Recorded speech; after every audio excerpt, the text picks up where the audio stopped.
Come on in. Hi there. We're doing a segment called 40 Questions with a Leader. Do you mind if we chat for a bit? Not at all. Come on in. Thank you.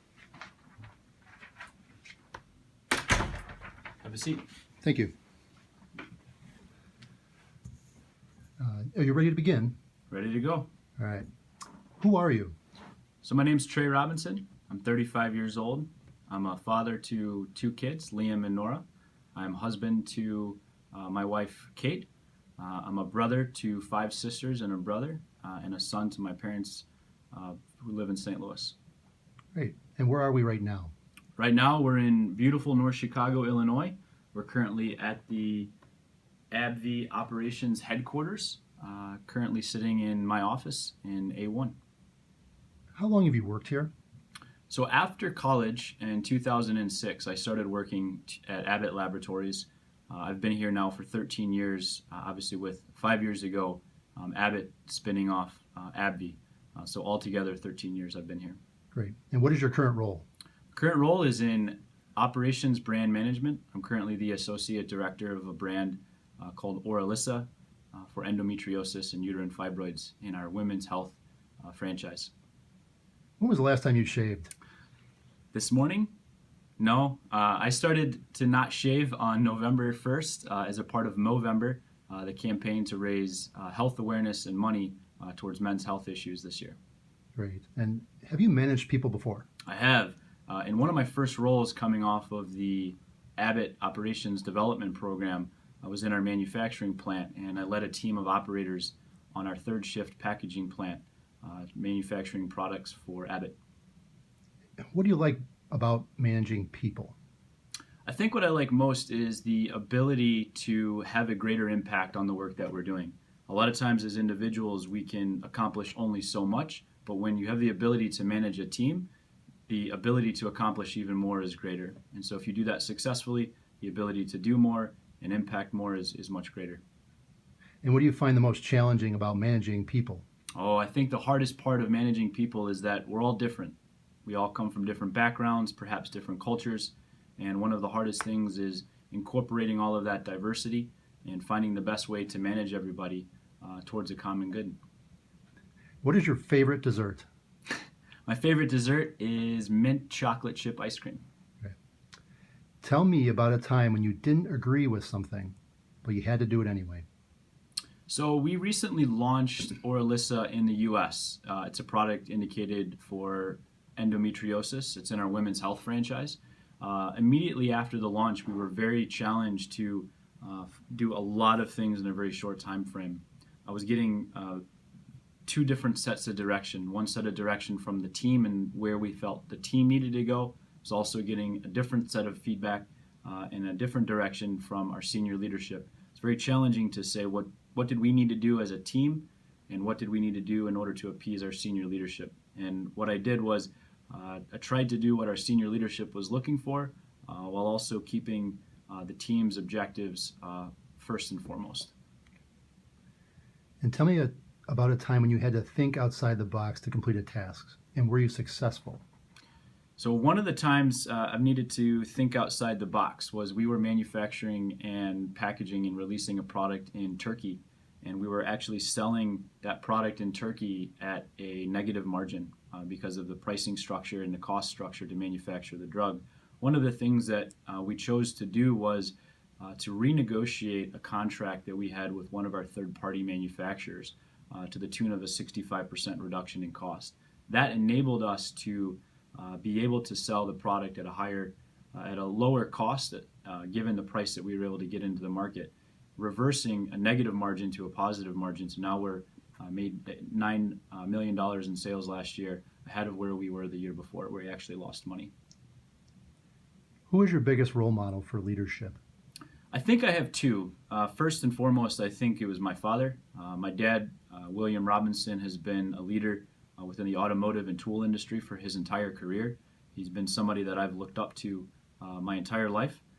He has been a role model for me since the beginning, and particularly the way that he has led and managed teams all over the world. Secondly, I've always been continually impressed and inspired by Miles White, the CEO of Abbott Labs. He was the CEO when I joined Abbott and is still the CEO today. Every interaction I've had with him and opportunities to hear him speak and the way he's led that organization has always been a good role model for me, and I think for others as well. What has been your biggest challenge to date as a leader? I think the biggest challenge I ever had was being a part of an organization that was told we were closing. One of the teams that I led here in North Chicago in the bovine lung lipid and Cervanta manufacturing plants was told that our jobs were moving overseas. And so to be a part of that reduction in force was very challenging. To be the leader of that organization and to have to navigate that team of people through that communication was very challenging. Fortunately, we were able to find a way to redirect the strategic direction that reduction in force was heading, and we were able to keep those jobs here in Lake County for those 60 or so operators that would otherwise have been out of a job. But being a part of that communication and being a part of that initial strategy was probably the most challenging I've had as a leader. What is your favorite drink? I had a very good milk stout last week called Fat Pug by Maplewood Brewing Company in Chicago, Illinois. The number one skill you look for in a new hire is? I think I look for two things. First and foremost, I think I look for potential. Somebody that has the ability to do more than what they're doing today and will continually add value back to the organization or to the team that I'm hiring them into. I think secondarily, I look for somebody that's adaptable and has the ability to kind of be a chameleon and work in a lot of different ways and within a lot of different teams in an ever-changing business environment. And how do you deal with people who disagree with you? I think it's important when you're working with somebody who disagrees with you to continue to approach them in a positive and a warm way, to continue to work with them so that you can find common ground and maybe put differences aside to a common end result that you're both happy in agreement with. Are you a risk taker?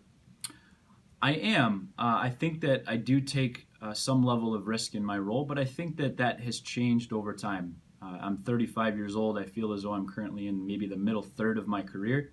I think I took a lot more risk maybe in the first 10 to 12 years of my career. I think right now I'm probably at a medium level of risk, and I would expect maybe in the final third of my career I'll be the most risk averse, particularly as it relates to financial matters and things that have the ability to influence the overall organization or myself and my own financial standing. How have you encouraged the development of your staff members in the past? So I've done a number of things. One, I think it's important to have open dialogue with your operators and your employees to talk about what it is that they want to do. How can I help them grow and develop? I think it's important to develop a growth plan or a strategy by which that they will continue to grow and will continue to develop so that they can reach their goals, be it personal or professional. I think it's important that they get two types of learning. I think one, there's a lot of value that gets added in kind of the traditional maybe classroom or course type of work. I think it's also important that we give them experiences and opportunities within the business setting or the professional environment to grow and to develop through experiential learning and combine experiential learning with coursework in a traditional type of environment. I think that's the best way to help your teams grow and develop. What is your greatest professional achievement? I think my greatest professional achievement has been reversing the course on the decision to eliminate the 60 people who were responsible for manufacturing the Cervanta drug. Cervanta is indicated for respiratory distress syndrome. It's a life-saving drug for premature infants. That manufacturing team is located here in North Chicago, and I was very much a part of the team that was able to reverse the decision to move that overseas, thus saving about 60 jobs here in Lake County, and finding a way to do that not only was beneficial for the team here, but also made more business sense than it did to move it, which was the original decision. I think that was my greatest accomplishment professionally. And what is it like working for your manager? So my manager is currently working from his home office in Michigan. So it's a very unique environment for me now in that I don't get to see him or interact with him as directly as I would in other roles in the past. I think through a lot of the technological advances of today, with phone calls and video conferencing and WebEx, we have now the ability to feel very much in the same room and the same folks that you'd be working with, and they could be around the world. So that I think has been one of the biggest challenges is not being physically located in the same place, but it's something that I'm learning and adapting to and overcoming. What is your greatest weakness? I think my greatest weakness is sometimes I can be overly passionate about certain things, and with that passion, you can get wrapped up in maybe the subjective, the feeling or the emotion of the ability to do something, and you can lose some of that objectivity or maybe the kind of facts and figures or the data behind it. I think sometimes removing the emotional element can help me make better decisions. But when I do tend to get too wrapped up or too passionate about something, I tend to become across as a weakness versus a strength.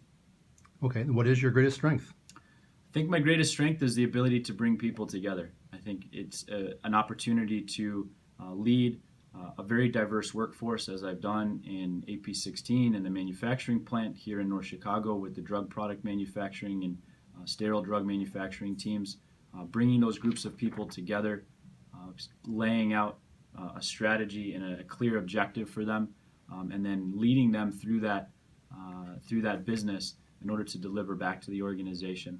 I think that has been my greatest strength and what I've done best in my 13 years here at AbbVie. You're stranded on a desert island and you can eat only one single food for the rest of your life. What is it? Pizza. Without a doubt, pizza. Pizza and beer if I had my choice.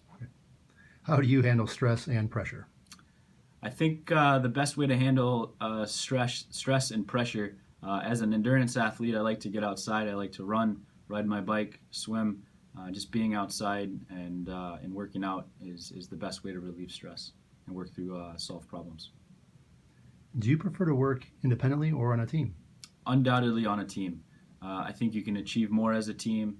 I think the camaraderie and the collaboration, working together as a team is much more enjoyable, and I'd much rather work as a team than as an individual.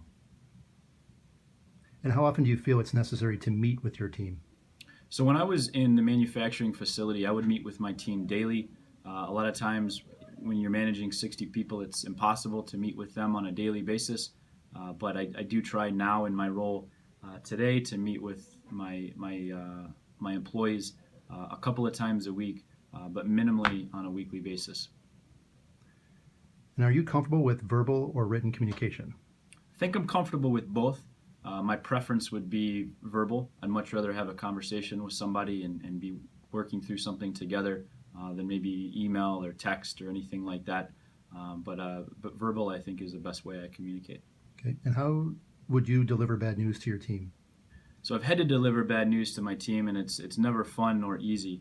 I think the way to do it is to kind of bring them in, to sit down, to have a discussion, outline what it is that's the issue, how you expect to overcome that issue, and to kind of make it a we. How do we work through this together? And to kind of do that in a collective and collaborative way, in a safe space, and do it verbally. And if you could have any job in the world, what would it be? I think I'd be a professional runner, maybe a professional triathlete, something that got me outside every day. Of course, if it could pay the bills, I think that's what I would do. And for my final question, what would you like your legacy to be? I think I want to leave every place that I've ever worked better than it was before I got there. I want folks to recognize the time, the energy, and the effort that I put in. And I want them to be able to say that it was better after it had Trey's leadership and influence and Trey's involvement than it would have without it. So making things better than they were before. Great. Thank you very much for taking the time today. Appreciate it. Thank you for your time. Appreciate it.